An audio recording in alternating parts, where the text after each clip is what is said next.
Je suis Pierre Bezomy, l'éditeur du magazine Froid News et de son supplément Pharma Logistics pour ceux qui ne le connaissent pas encore. Je serai le modérateur de cette conférence organisée par SITL et dont le thème est « Comment organiser la traçabilité dans le froid dans un contexte de développement e-commerce ». Pour parler de ce sujet, j'ai à mes côtés messieurs Grégory Debuchy, au centre, qui sera le président de séance. Je vais aussi commencer tout de suite par monsieur Bernard du groupe Nestlé, ici présent, monsieur Olivier Pagès, Fly for You. À côté de monsieur Debuchy, c'est monsieur Desjean, président de Chronopost Food. Ensuite, nous avons monsieur Bruno Squarneck de Transgourmet. Et enfin, Jean-Rémy Rougier du groupe Star Service, Vialto. Voilà pour les rapides présentations. Donc cette conférence s'inscrit dans le cadre de notre Froid News Tour qui consiste à décrypter les tendances et à créer du lien, tant à l'occasion de conférences comme aujourd'hui, ou encore de conférences et de réunions chez des logisticiens en région ou en Île-de-France. Je vous invite à consulter le magazine avec Laurence qui se tient à l'entrée de la salle et qui pourra vous donner des magazines pour ceux qui le souhaiteraient. Sans attendre, je vais céder donc la parole à Grégory Debuchy qui va nous introduire le sujet en tant que président de séance. Bonjour à tous. Alors, une conférence sur la gestion du froid, sur la traçabilité au SITL, je pense que ce n'est pas la première. Donc, on a essayé vraiment d'amener des éléments qui étaient un peu disruptifs pour partager avec vous quelques innovations. Avant cela, j'ai voulu simplement repréciser le besoin de gestion, le besoin de maintenir le froid provient pour moi simplement du besoin de conservation. Et le besoin de conservation, il provient de quoi? Il provient d'un besoin de... Enfin, il provient d'une capacité qu'a l'être humain de se projeter. C'est-à-dire que si vous prenez une différence entre l'être humain et l'animal, on aura une perception de notre futur, ce qui va nous amener à vouloir simplement conserver et après à pouvoir gérer le froid. Donc il y a eu plusieurs techniques de conservation. Si je reprends l'histoire, simplement le séchage de la viande, la salaison, les blocs de froid, les glaçons. La première installation frigorifique industrielle, elle est assez récente, elle date de 1850. Le premier frigo domestique électrique, 1913 à Chicago. Donc aujourd'hui, cette maîtrise du froid, elle a à peine 100 ans. En même temps, il s'est passé une évolution avec les progrès de la médecine, une évolution assez forte au niveau de la population, et ce qui a amené une explosion de la demande. Donc si je recadre par rapport à ce que je viens de vous dire, la demande initialement, elle était locale. Après, elle est devenue un peu plus globale. Je pense que tous parmi nous, on a mangé un jour des cerises en hiver, et ces cerises en hiver, elles ne sont pas faites dans le sud de la France. Depuis quelques années, depuis 15-20 ans, on parle de demandes locales. Donc on a commencé à recentraliser, à rapprocher une partie de notre consommation. Et il y a même quelques-uns parmi les plus futuristes qui nous promettent à nouveau une consommation locale.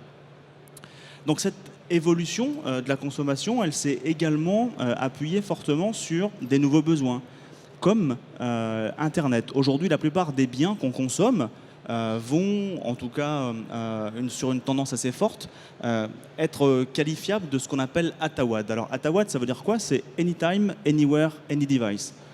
Aujourd'hui, les gens, les consommateurs, nos clients souhaitent pouvoir disposer de leurs produits partout, tout le temps et sur n'importe quel support.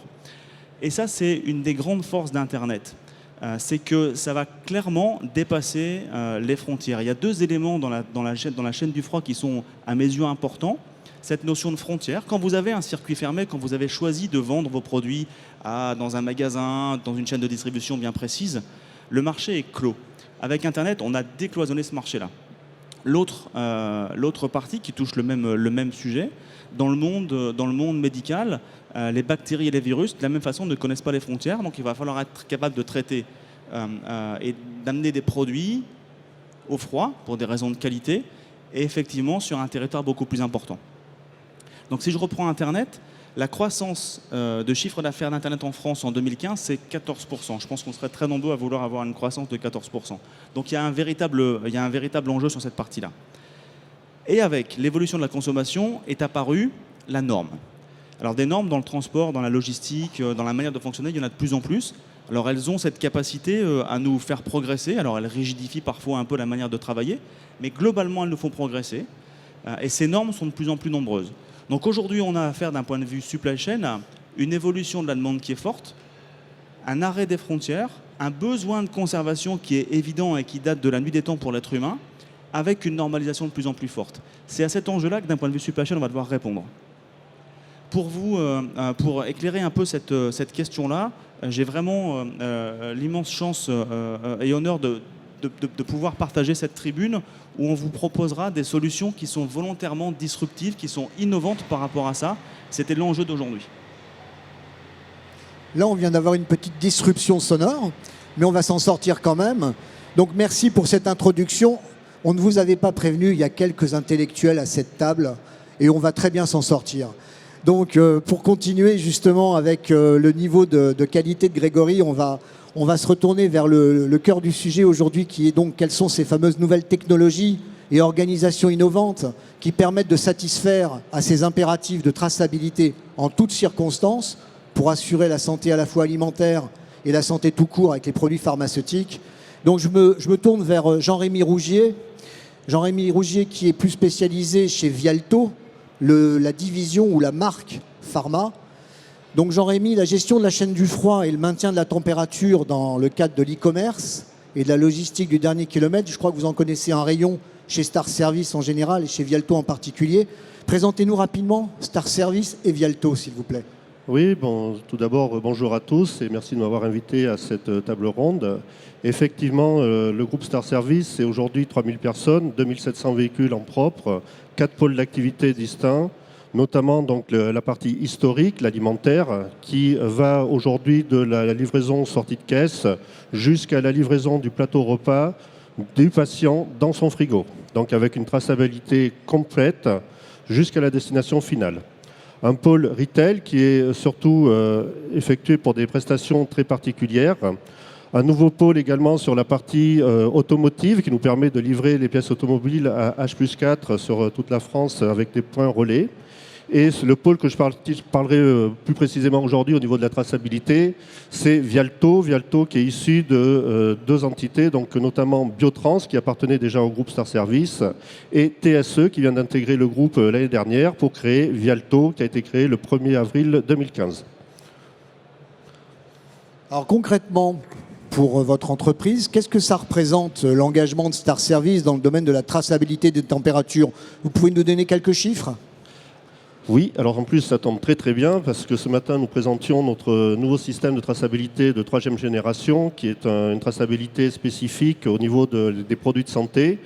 Alors en principe vous avez aujourd'hui plusieurs typologies de traçabilité. Celle-ci sur une base RFID permet d'une part de tracer le colis pour chacun des patients, mais aussi on peut récupérer les données de température dans l'ensemble du réseau de TSE. Donc les 25 agences sont couvertes par le même système et permet à chacun des clients de pouvoir retrouver par rapport à son numéro de commande la traçabilité de la température qui va avec. Voilà, donc ça c'est une innovation qui est très importante. C'est 1 million d'euros d'investis, un peu plus d'1 million d'euros d'investis l'année dernière pour que aujourd'hui nous avons fait la présentation ce matin à tous nos clients de ce nouveau système. Alors justement, vous avez acquis une longue expérience, depuis une trentaine d'années déjà dans la livraison du dernier kilomètre et puis plus largement. Quelle est justement votre analyse, votre constat sur les outils disponibles aujourd'hui dans le commerce ? Alors aujourd'hui, je pense qu'il faut tout d'abord bien regarder ce que vous avez à transporter, ce que vous avez à tracer. Vous avez beaucoup de systèmes. Vous pouvez aller de la puce simple jusqu'à la traçabilité en RFID, vous pouvez tracer au colis, mais il faut vraiment déjà, par rapport à la valeur de votre produit, pouvoir trouver la solution qui va vous satisfaire pleinement. Aujourd'hui, au niveau, alors je parlais plutôt côté la santé, l'information, elle doit être en temps réel pour que le pharmacien responsable puisse prendre sa décision par rapport aux produits transportés en cas d'excursion. Donc ça, c'est ce que nous avons développé, c'est ce que nous mettons sur le marché à partir de demain, parce que c'est vraiment quelque chose qui est innovant sur le secteur. Très bien. Je me tourne vers Christophe Desjean, qui est le président de Chronopost Food. L'actualité de votre entreprise, Monsieur Desgens, c'est le lancement de ChronoFresh il y a quelques mois. Vous êtes en plein déploiement. Quel est le positionnement de votre nouvelle offre ChronoFresh ? Bonjour à tous. Alors effectivement, nous avons lancé notre offre ChronoFresh en mai 2015. Donc ChronoFresh est une offre de transport express sous température dirigée, alors dédiée à l'alimentaire. Notre choix a été simple, ça a été d'équiper l'ensemble de nos sites, alors de manière progressive comme vous l'avez indiqué, puisque notre déploiement n'est pas finalisé, il sera finalisé fin juin, début juillet. Donc on a équipé l'ensemble de nos 70 sites existants d'engins de transport, de chambres froides qui permettent d'opérer cette offre express sous température dirigée. Alors l'idée qu'on a eue, on a fait un peu de veille et on a été au Japon, qui aujourd'hui est le seul marché vraiment mature sur l'alimentaire en express sous température dirigée, puisque là-bas ils font 900 000 colis jour. Ce marché est partagé par 3 opérateurs, donc la Japan Post, Yamato et Sagawa. Donc on a été les voir et on s'est inspiré aussi de leur manière de processer ce service en mutualisant l'ensemble des moyens pour produire de l'express standard et donc de l'express sous température dirigée. Donc on a, notamment pour les tournées de livraison, on a développé un système de caisses isothermes qui sont équipées de puces RFID, évidemment pour suivre la température, et qui nous permettent de mutualiser le trafic alimentaire sous température dirigée avec du trafic plus standard, donc qui nous permettent d'optimiser l'ensemble. Donc sur cette offre, on est évidemment sur l'express, et toute la force du groupe Chronopost, c'est également d'y adosser tous nos services à valeur ajoutée, tels que Predict, donc l'annonce d'un créneau horaire de 2 heures, et des services comme le rendez-vous sur les grandes agglomérations, qui a beaucoup de sens sur le marché de l'alimentaire. Donc la force de notre offre, c'est de passer partout en France, sur l'ensemble des codes postaux tous les jours, comme on le fait avec notre offre standard express. Donc c'est une offre qui s'adresse évidemment aussi bien au B2C qu'au B2B. Alors justement, Monsieur Desgens, qu'on soit bien d'accord, vous êtes éligible avec ChronoFresh à l'ensemble des acteurs de la chaîne et de l'industrie agroalimentaire. Oui, alors j'ai parlé du e-commerce, on entend parler depuis quelques temps sur le e-commerce alimentaire, depuis la rentrée septembre de l'année dernière. Il y a une forte actualité, il y a une forte demande, il y a beaucoup d'initiatives sur le e-commerce alimentaire aujourd'hui. Et évidemment, notre offre qui adresse l'ensemble du territoire français intéresse énormément ces acteurs-là. Et d'un autre côté, sur le secteur du B2B, effectivement, on a l'ensemble des acteurs de la chaîne, de l'industrie alimentaire, qui s'intéressent à cette prestation et qui la voient aussi comme disruptive dans leur propre business. C'est-à-dire que cette nouvelle prestation leur ouvre de nouvelles portes et des nouvelles voies de développement sur de la livraison plus fine et plus fréquente. Donc là, il y a un vrai intérêt aussi de tous ces acteurs qui lancent même des projets en interne et qui réfléchissent autour de cette solution.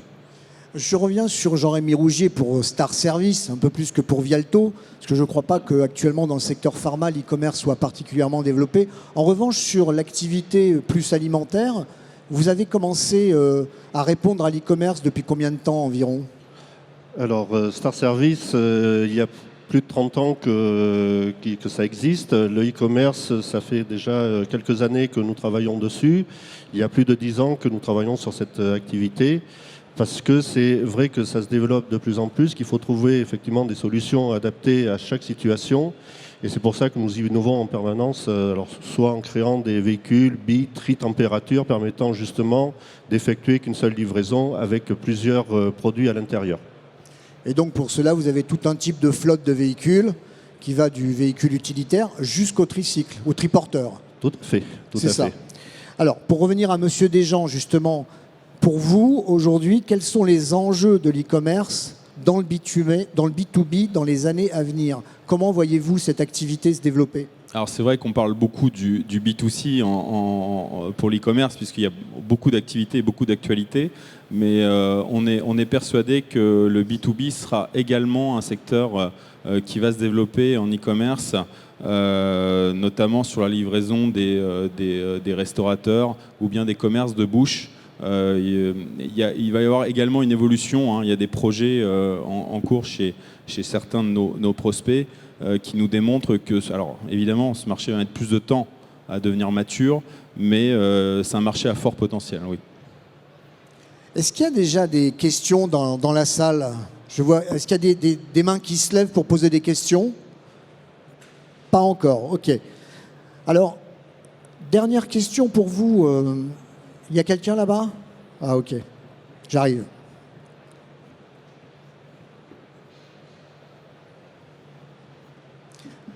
Je garde le micro. Oui, j'aurais voulu un peu plus de précision, si possible, sur le côté disruptif de l'offre qui vient d'être esquissée par M. Desjans. Oui. Sur l'aspect innovant et disruptif, aujourd'hui, clairement, il n'y a pas d'offre qui couvre l'ensemble du territoire français.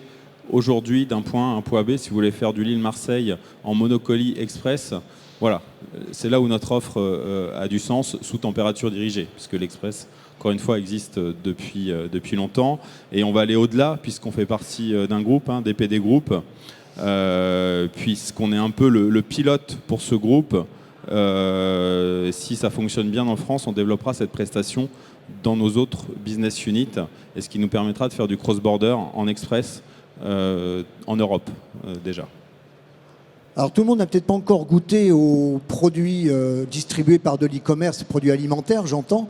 Qu'est-ce que vous proposez avec ChronoFresh comme type de colis? Qu'est-ce qu'il y a dedans? Alors moi je propose rien, je ne vends pas encore de côte de bœuf. Néanmoins nos clients oui. Donc les secteurs qui fonctionnent pas mal sur l'e-commerce, encore une fois on reste sur le B2C aujourd'hui, puisque le B2B arrivera sans doute plus tard. La filière viande fonctionne très très bien. Il y a beaucoup d'acteurs qui se positionnent sur ce marché, alors soit en solo, des producteurs qui veulent se lancer en solo sur cette filière, ou bien des producteurs qui se regroupent en coopérative et qui lancent des sites e-commerce. C'est assez passionnant comme projet, et il y a des gens qui travaillent dessus, sur ce type de projet depuis plus de 10 ans également. Et l'arrivée de notre offre leur a permis vraiment d'augmenter leur zone de chalandise. Sur la partie plutôt bien manger, diététique, il y a beaucoup de sociétés qui se lancent sur le web avec des programmes diététiques et les menus qui accompagnent ce programme. C'est-à-dire qu'on transporte pour eux les menus. Donc là, il y a une vraie tendance de fond. Et puis tout ce qui est box alimentaire, on a de la box recette, on a de la box sur certaines thématiques, c'est-à-dire que vous vous abonnez, c'est un système d'abonnement, où vous recevez toutes les semaines une box, ou bien vous recevez également tous les menus de la semaine. Voilà, ce type de concept qui existe déjà aux États-Unis, c'est en train de se développer en France. Et puis après, on a d'autres modèles encore plus atypiques où on travaille avec une société qui a développé le Nespresso de l'alimentaire. Donc c'est-à-dire que vous avez une machine et on vous livre des cartouches. Alors ce sont des cartouches sous vide de plats préparés par des grands chefs. Donc ça s'appelle Chef Cuisine, et là il y a vraiment une innovation majeure dans ce domaine. Donc on voit vraiment de tout, et il y a une vraie activité autour de ces sujets-là. Et la traçabilité du froid dans tout ça, vous la maintenez comment? Avec quel type d'enceinte isotherme? Alors nous, on utilise l'ensemble des outils à disposition. Donc notre modèle est développé évidemment, comme je l'ai expliqué au démarrage, sur un principe de mutualisation. Donc on a développé des caisses isothermes qui sont vraiment accompagnées de puces RFID. Donc on met des plaques eutectiques pour maintenir la température, donc frais ou surgelé, qui sera lancé mi-avril. Et donc ce système de traçabilité de puces RFID nous permet de reconstituer l'ensemble de la courbe de température, de la collecte chez le chargeur jusqu'à la livraison au destinataire. Donc on a vraiment investi dans la technologie pour s'assurer de pouvoir répondre à ce type de problématique importante sur la traçabilité et le maintien de la chaîne du froid. Alors, y a-t-il une question dans la salle? pas pour le moment. Très bien. Alors, Olivier Pagès, vous êtes le dirigeant de Fly4You. Oui. Vous proposez une nouvelle solution, une innovation, RF. Vous êtes un peu l'anti-RFID? Alors on n'est pas l'anti-RFID parce que l'anti-RFID serait ne pas utiliser la radiofréquence. RFID veut dire radiofréquence, identification de data. Donc on utilise effectivement la radiofréquence. Mais on est une start-up qui est un peu disruptive dans la façon de fonctionner et de tracer l'information.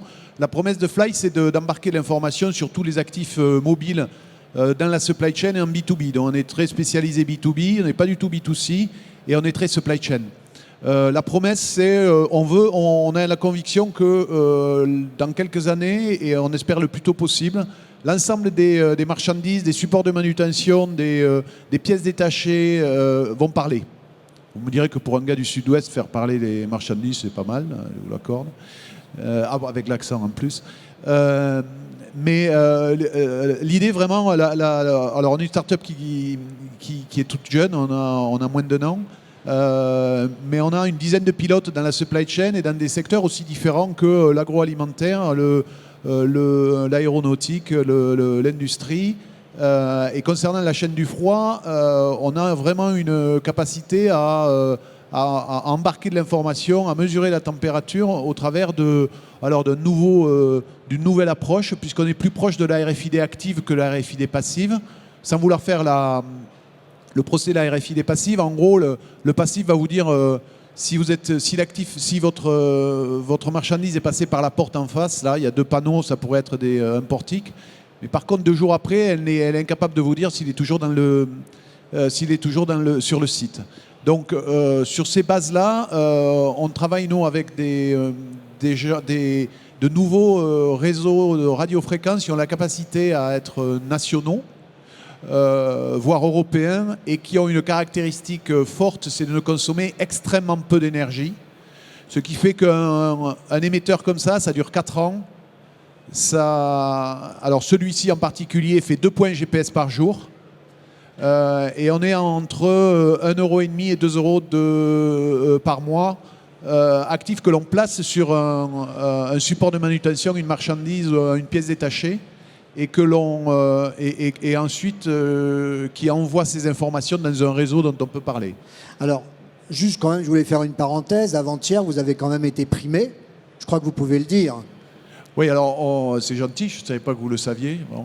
On a été effectivement primé, c'est un peu notre métier. Il y a une soirée qui s'appelle Lighty Night où sont réunis un grand nombre de DSI, de grands comptes, et un des trophées était les objets connectés. On a eu le plaisir d'être effectivement lauréat de ce prix lundi soir. Oui, effectivement. Donc ça, c'est vraiment un objet connecté. Alors ça, c'est un objet connecté. Demain, moi je suis dans le business des actifs mobiles et des palettes et des supports de manutention mobile depuis une quinzaine d'années.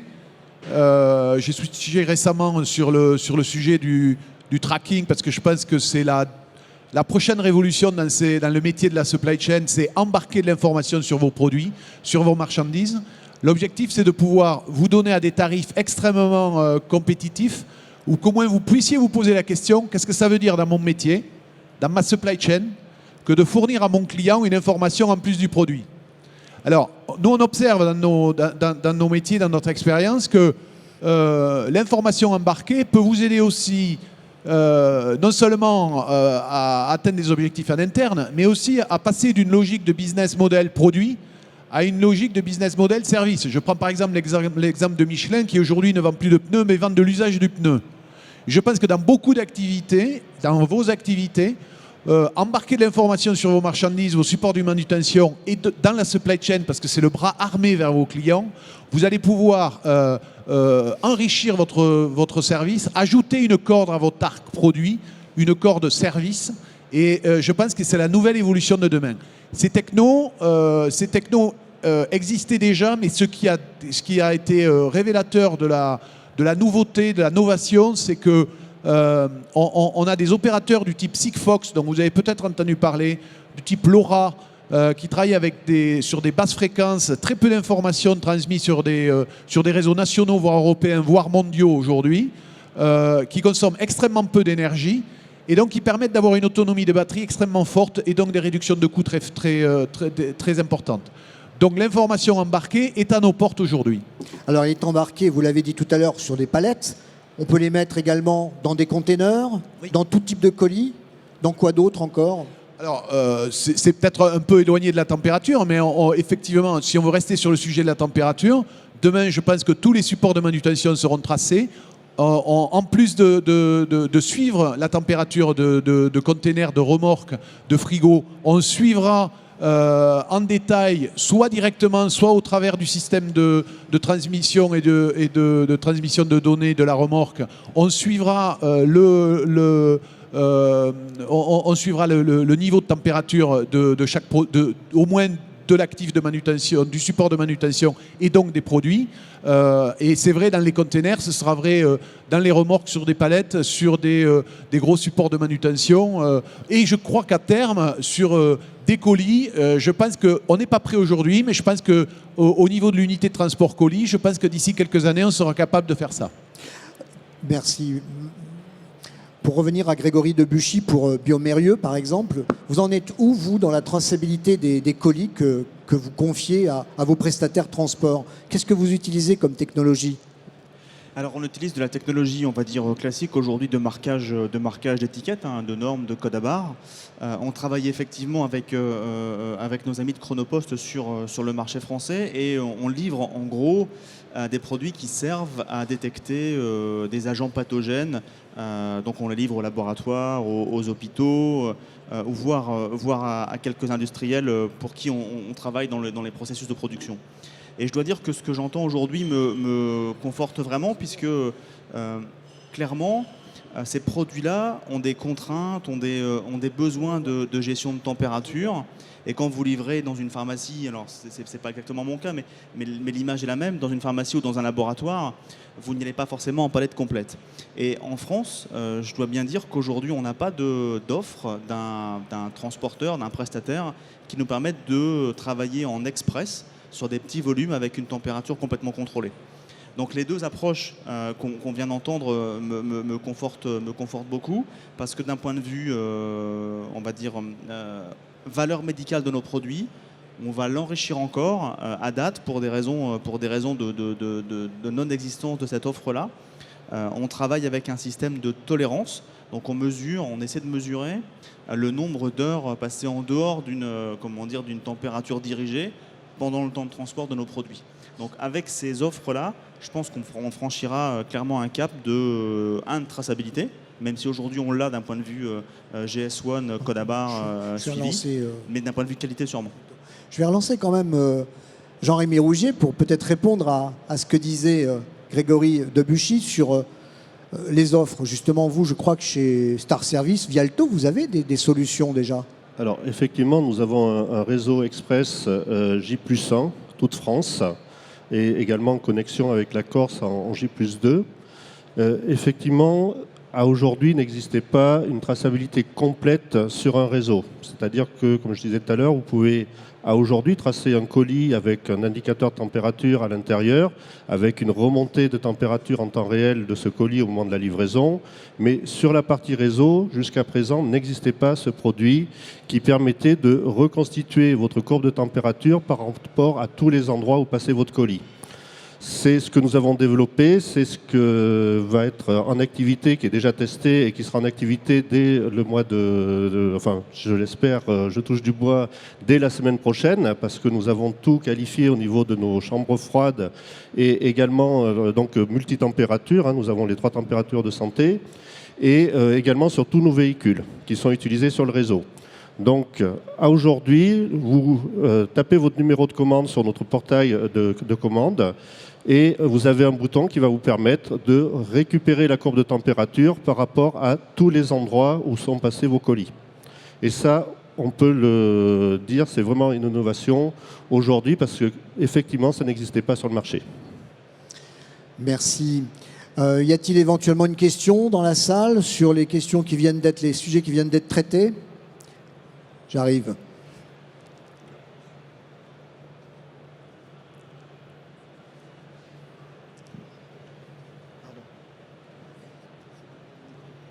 Excusez-moi.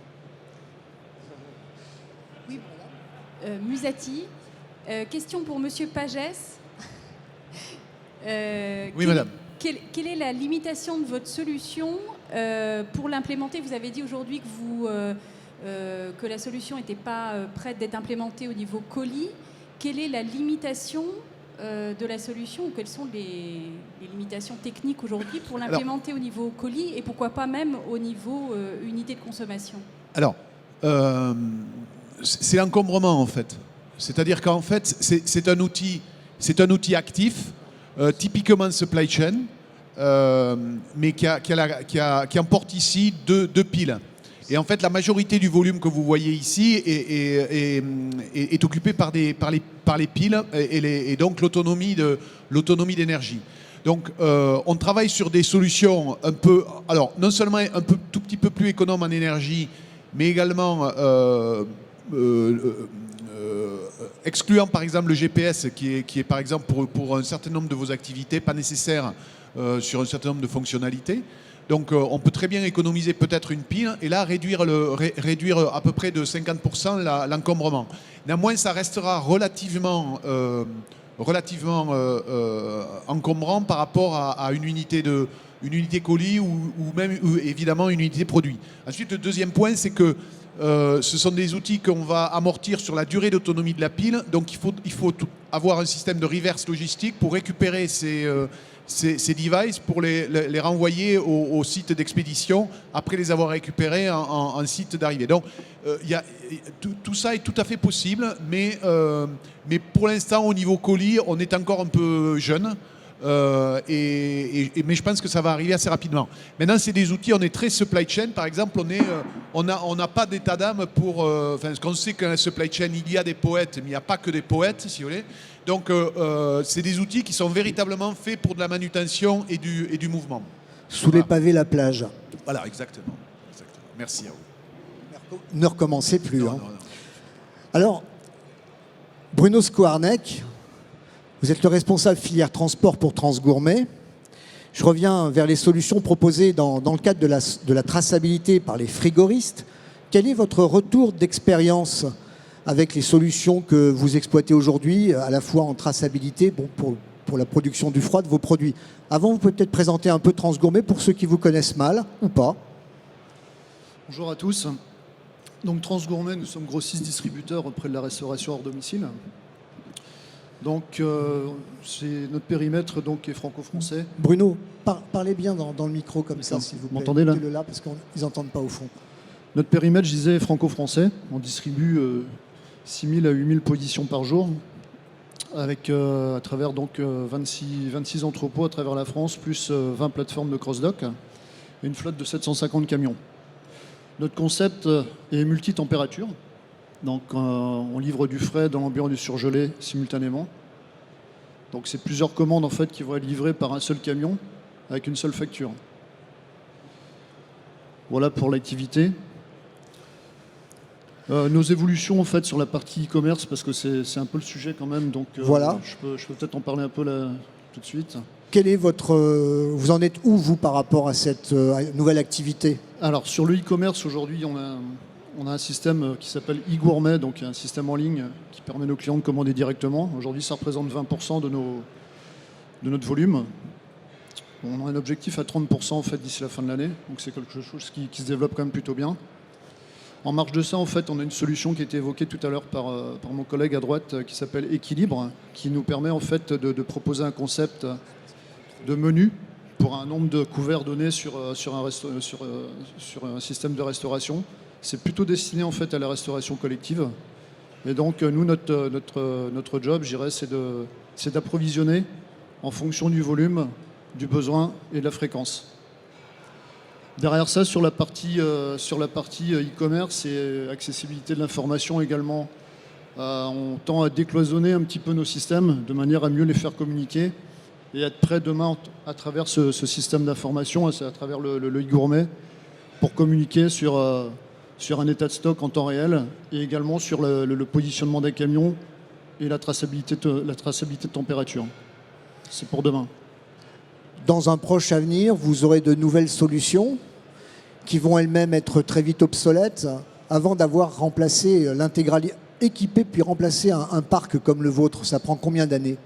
Absolument. Donc on est actuellement en pilote pour instaurer un système d'informatique embarqué global qui tracera donc l'activité globale du camion au niveau des remontées d'informations sur le type de conduite, les récupérations des données sociales, la récupération des températures, bien sûr, c'est le sujet, mais également toute la traçabilité des commandes, donc de son chargement sur le véhicule jusqu'à sa livraison sur le client. Donc ça, on a un pilote sur 5 véhicules actuellement sur notre base de Carquefou. Ensuite, on estime qu'un déploiement, en fait, sur notre flotte de 750 camions s'étale sur près de 2 ans.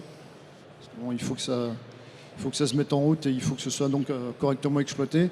Donc effectivement, moi je vois le côté obsolescence là-dedans. Ces systèmes sont très opérants, certainement, et permettent d'évoluer, permettent de communiquer, permettent de développer du business.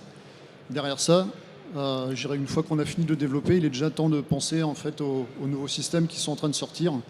Donc voilà, la problématique se pose un petit peu au niveau du ROI qu'on est amené à établir là-dessus et savoir ce qu'il est réellement.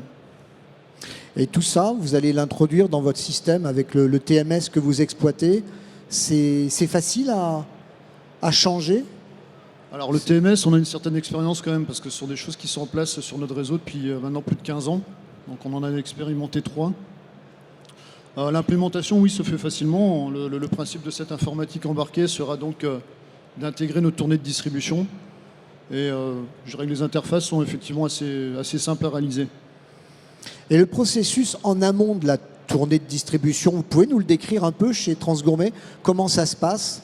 La préparation de la commande, le respect des procédures, des bonnes pratiques, on va dire, et surtout, toujours pareil, de la température dirigée, avec les produits aussi bien frais que surgelés. Alors nous sommes effectivement en multitempérature. Notre concept et notre vitesse de flux est A pour B, donc J+1. On a un top horaire commercial qui se situe à midi. Derrière ça, en fait, on a un système transport qui tire l'organisation avec une mise en tournée qui se déroule entre 12 et 13. Et derrière, donc une préparation des commandes qui va s'échelonner de 13h jusqu'à 21h. Et donc un départ en tournée à partir de 2h du matin le lendemain. Et vous intervenez vers quelle heure en ville réellement? À partir de quelle heure? Alors on est en ville à partir de 4h du matin, parce qu'on a quand même un mix client en fait, qui nous permet de livrer donc, des boulangers qui sont traditionnellement ouverts de nuit, et d'enchaîner ensuite avec les livraisons chez nos restaurateurs. Est-ce que vous privilégiez plutôt des circuits courts ou comment ça se passe au niveau du choix des tournées? On est dans la recherche de la maîtrise du kilomètre. Donc c'est un ratio forcément qu'on suit de très près.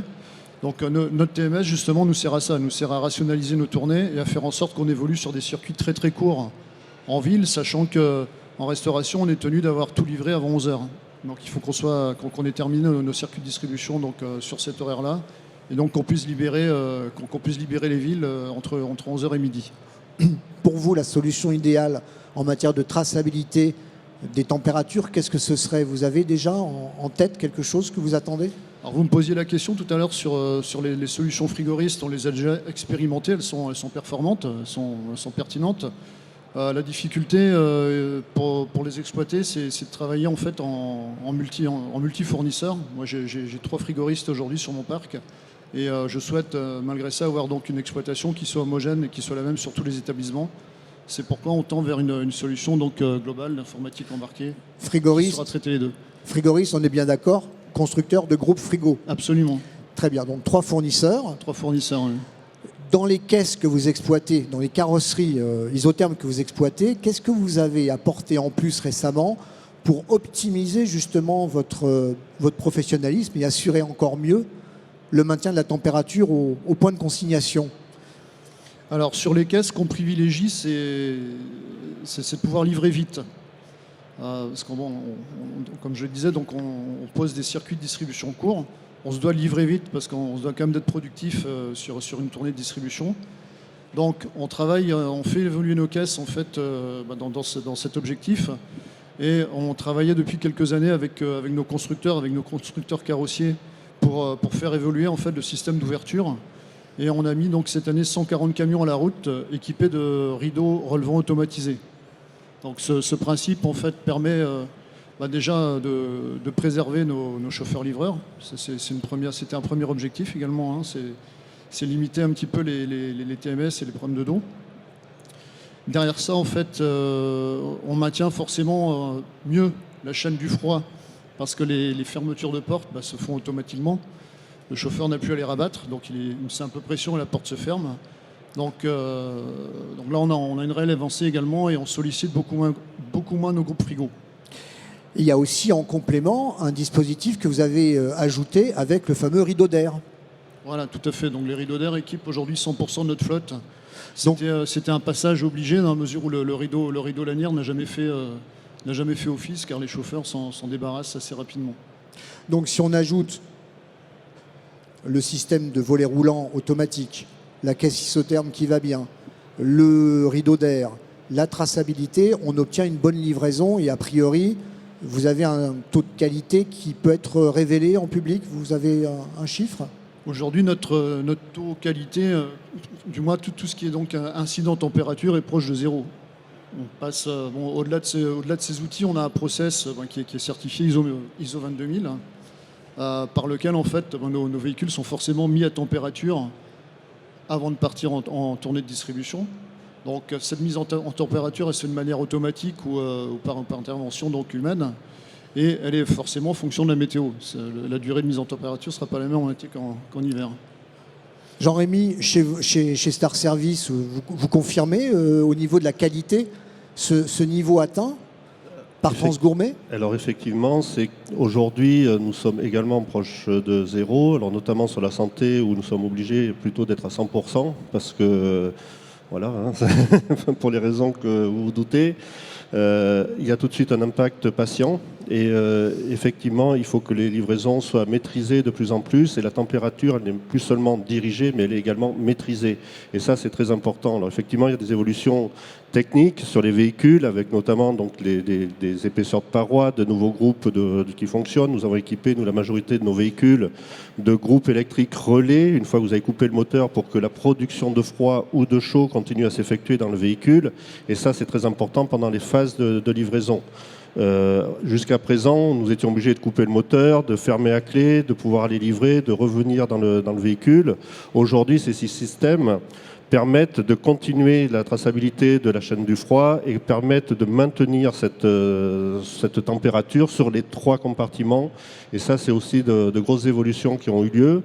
Et au niveau de la traçabilité, effectivement, il y a aussi de nouveaux systèmes qui existent, et en particulier ce qu'on appelle les intégrateurs temps-température, que l'on voit de plus en plus aujourd'hui sur le marché, qui permettent de cumuler le nombre de minutes passées en excursion de température et par rapport au produit que vous transportez. Donc, est-ce qu'il y a un impact sur votre produit ou non ?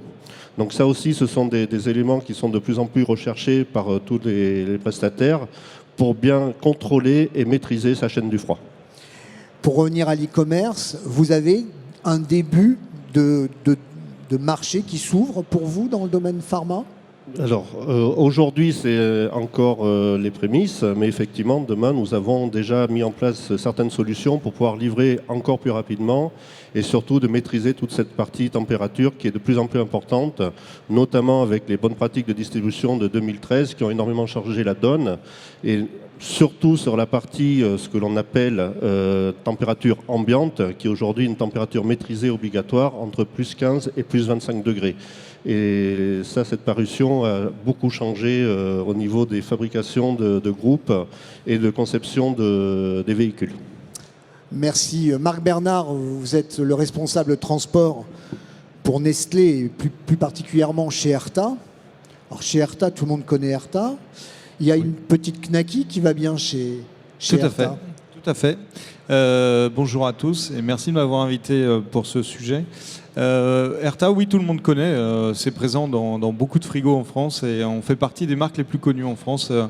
Et notamment, nous sommes les premiers en termes de connaissance des consommateurs. Rapidement, en termes de schéma, nous avons 2 usines en France, l'une dans le Nord et l'autre à Strasbourg, qui produisent respectivement des saucisses et du jambon, pour faire simple. Et puis une autre usine en Suisse qui produit les pâtes à tarte, qui sont aussi une autre gamme de produits. À partir de là, nous transportons en camion entre 0 et 4 degrés nos produits. qui chutent sur 2 plateformes en France, l'une en Picardie et l'autre en région lyonnaise. Et à partir de ces 2 plateformes, nous distribuons toute la grande distribution.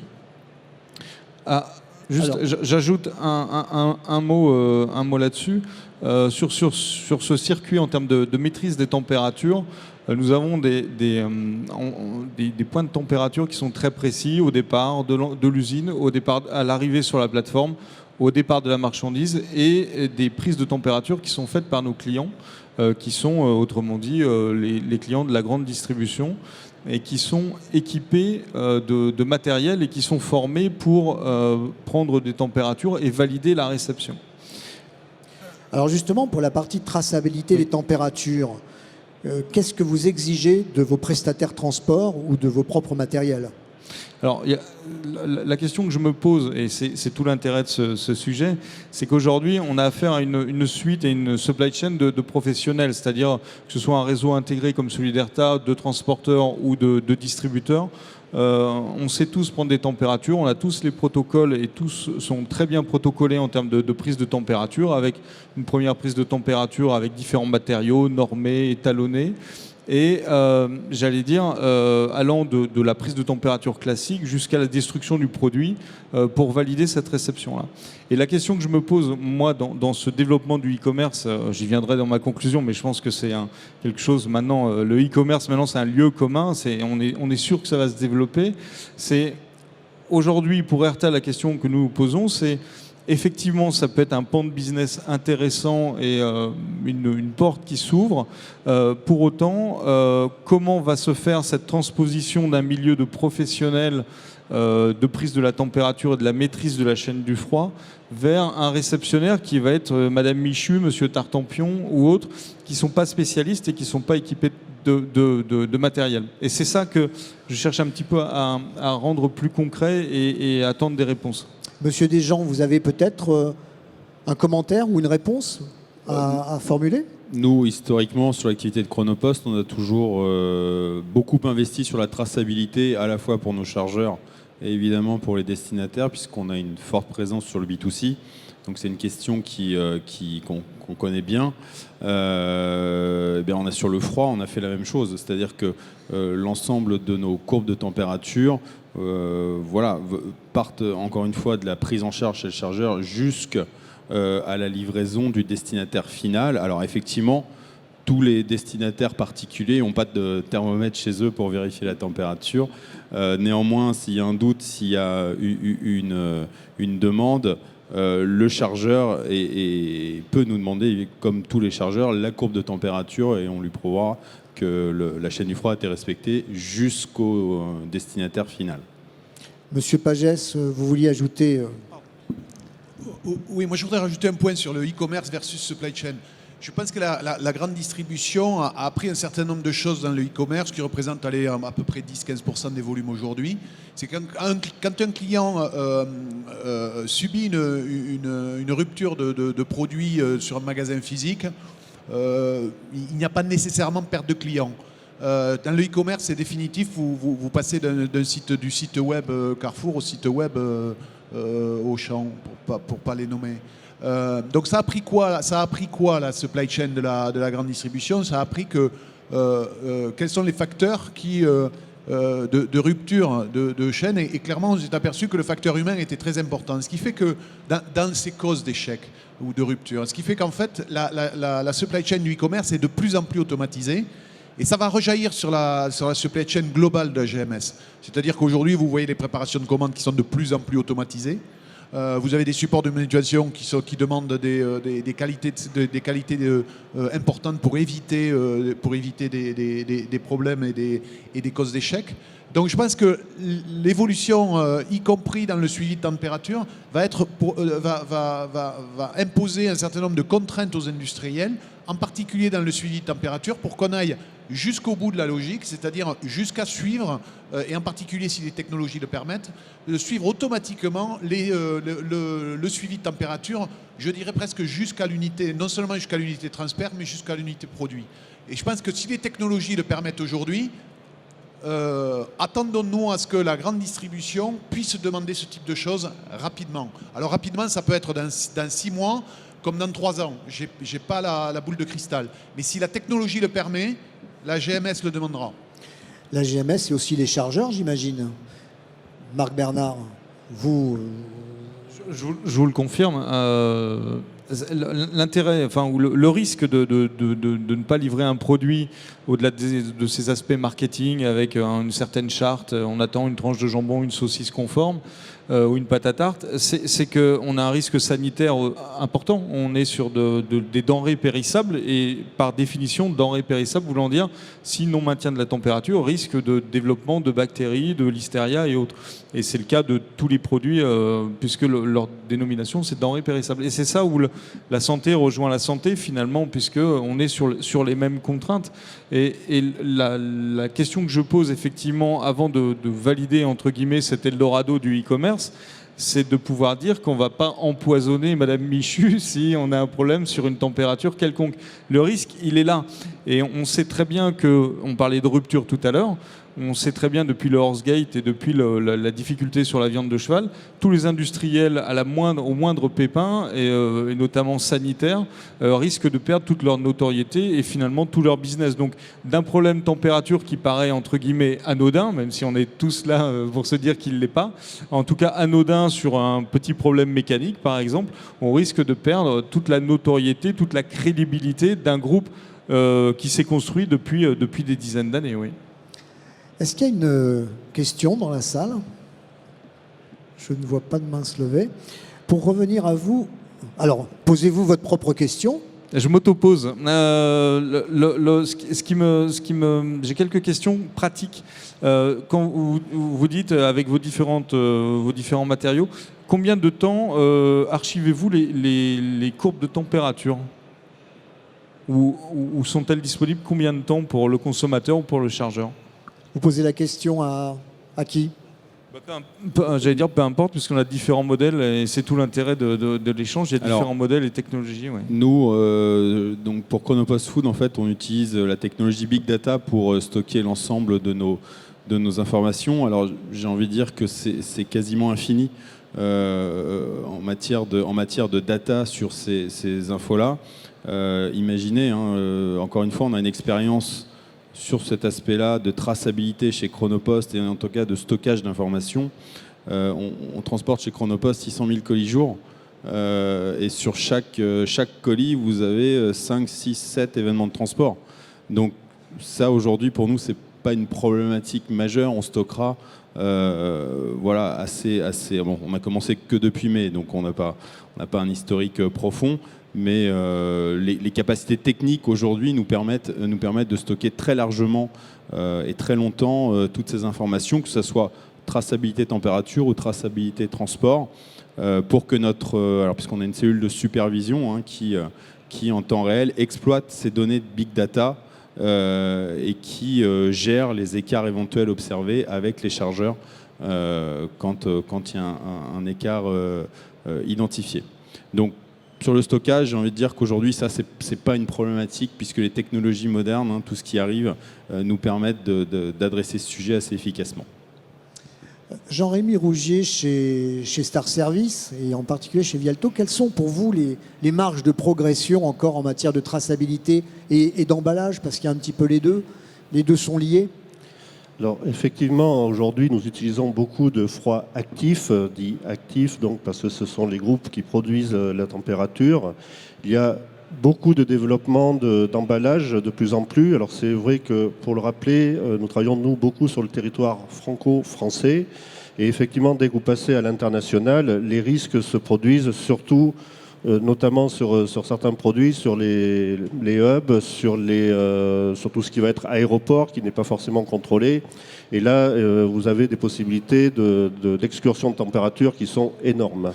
Dans les aéroports, il paraît qu'il y a quand même de grosses marges de progression. Et là, pour les transports de produits pharmaceutiques, c'est énorme. On n'a plus de traçabilité entre le véhicule qui apporte. Ça dépend où vous allez, mais effectivement... Et dans certains aéroports, jusqu'à la livraison à l'autre bout de la planète. Oui, parce que souvent sur le tarmac, il n'y a rien qui est contrôlé et c'est là où peuvent se produire les excursions de température. Alors pour avoir travaillé à titre personnel sur des envois et des expéditions dans plusieurs continents, il est vrai qu'un colis qui reste pendant quelques heures à 60 degrés en pleine chaleur sur un emballage passif, le 56 résultat... degrés à Munich Voilà. au mois d'août Tout à l'an fait. dernier, relevé sur le tarmac. Oui, c'est ça. À Munich, C'est ça. à Dubaï 80. Complètement, c'est ce que nous trouvons de plus en plus. Alors ce qui est en train de se produire quand même, c'est que beaucoup de compagnies aériennes commencent à avoir des hubs pharma pour pouvoir justement contrôler au maximum les températures, avec des organisations dans les aéroports qui permettent d'acheminer beaucoup plus rapidement les produits dans les soutes des avions. Après, toujours pareil, tout dépend de la compagnie que vous choisissez. Certaines sont monotempérature, d'autres sont bitempérature dans les soutes, et certaines n'ont pas du tout de température. Et puis, il y en a quand même beaucoup qui maintenant mettent des containers réfrigérés. Et là, on a quand même a priori une garantie. Il y a beaucoup plus de garanties, effectivement, avec ces containers qui ont quand même une capacité active. Par contre, attention de bien prévoir votre délai de chargement, de bien prévoir que la compagnie accepte ce type de container, surtout avec tout ce qui se passe aujourd'hui. Chez Biomérieux, vous êtes confronté à ces problématiques d'excursion de température sur ces longues distances en particulier? Clairement, comme je vous évoquais au début de cette conférence, il y a une particularité forte, c'est que les microbes, les bactéries, les virus ne connaissent pas les frontières. Et la technologie demandée dans le monde IVD, in vitro diagnostic ou dans le monde pharma fait que le nombre d'usines sera forcément limité, parce que derrière l'investissement est énorme et la technologie à maîtriser est très très complexe. Ça veut dire qu'on va devoir envoyer partout. Et quand aujourd'hui on regarde nos flux, les flux européens, globalement, ça se passe extrêmement bien. Mais quand on arrive en Amérique du Sud, quand on arrive dans certains pays, même sur l'Afrique du Nord, par exemple, c'est assez vite compliqué. Donc on prend beaucoup de précautions. Mais je vous rejoins complètement. On n'est pas à l'abri de l'aéroport qui ne rebranche pas le container. On n'est pas à l'abri du délai de douane qui est plus long que prévu. Et ça nous pose effectivement de gros soucis. Et dans le monde de la santé publique, c'est simplement inacceptable. Il y a une grosse proportion maintenant de médicaments qui sont sous température dirigée. C'est plutôt dans quelle température, pour ceux qui ne savent pas? Alors comme on l'évoquait extrêmement bien, alors on parle aujourd'hui de température dirigée ou de température maîtrisée, puisque les normes et la réglementation augmentent beaucoup, y compris sur les 15-25. Donc aujourd'hui, on traite des produits soit en froid négatif, soit en 2,8, soit en 15-25. Et la grosse majorité, ça reste 15-25. Non, beaucoup plus en 2,8 sur le transport. Encore en 2,8, d'accord, ok. Pour revenir à vous, Marc Bernard, vous nous parliez tout à l'heure donc de vos exigences, de vos attentes. Qu'est-ce que c'est pour vous la solution rêvée pour nous assurer des knackis bien fraîches à coup sûr? La solution rêvée, c'est que de pouvoir, au moment du transfert de responsabilité, pour prendre un terme juridique, si je prends le e-commerce avec un individu lambda, c'est de pouvoir lui prouver que la marchandise il ou elle prend en charge et dont elle assume la responsabilité est conforme à un instant T à ce moment-là. Et donc elle assume en même temps qu'en signant le petit bordereau que la marchandise était conforme à la promesse de l'industriel et conforme à la promesse du transporteur. Et c'est cette petite seconde, en fait, on parle beaucoup de temps, mais c'est cette petite seconde qui est fatidique et qui est fatale, puisqu'elle implique beaucoup de responsabilités et d'étapes successives. Ça représente quel volume sur une année, par exemple, pour vous, le besoin en transport? Alors, on vend plus de 100 000 tonnes de produits sur le marché France par an. Divisé par 33 palettes? Ça serait trop facile. Il y a beaucoup de contenants qui s'intercalent, mais effectivement, si vous faites une division, vous prenez 300 kg par palette et vous avez à peu près le volume. Ouais. D'accord. Eh bien écoutez, je pense qu'on est à peu près arrivé au terme de cette conférence, avant la conclusion de Marc Bernard. Est-ce qu'il y a une question ou deux dans la salle? Alors Marc Bernard, vous nous avez préparé une conclusion, à moins qu'il y ait peut-être encore parmi l'assistance à la conférence des questions qui se posent. Donc qu'est-ce que vous nous dites, vous, en tant que spécialiste de l'alimentaire chez Nestlé? Ah bah écoutez, j'ai pas préparé de conclusion, je voulais vraiment garder ce côté spontané. J'ai noté plusieurs points qui me paraissent intéressants dans l'échange et qui ont été évoqués.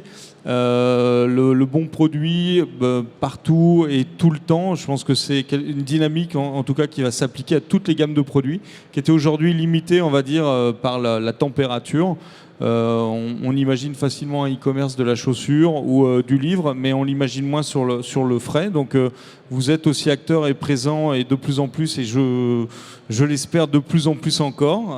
Donc je pense que cette tendance-là, c'est une tendance de fond et qu'elle existe et qu'on y va. Je regardais tout à l'heure sur mon téléphone, je ne traitais pas mes emails, mais je regardais la définition du terme disruptif. Et en fait, je pense que ça correspond à ce que moi j'ai vécu aujourd'hui, c'est-à-dire c'est qui sert à rompre et qui sert à casser un modèle en fait.